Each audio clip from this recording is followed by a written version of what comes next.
how to set the PHP version per domain using cPanel. Log into your cPanel account and you will be on this page.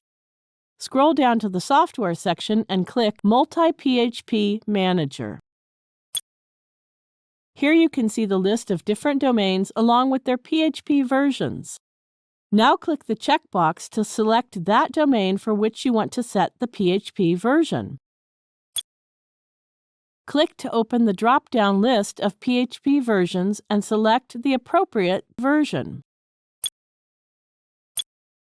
Now click the Apply button. Notice that the PHP version of the selected domain has been set to the selected version. Similarly, you can select another domain and set the PHP version.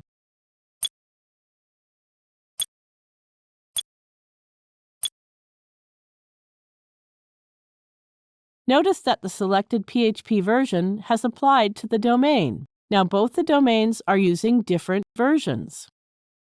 Thank you for watching.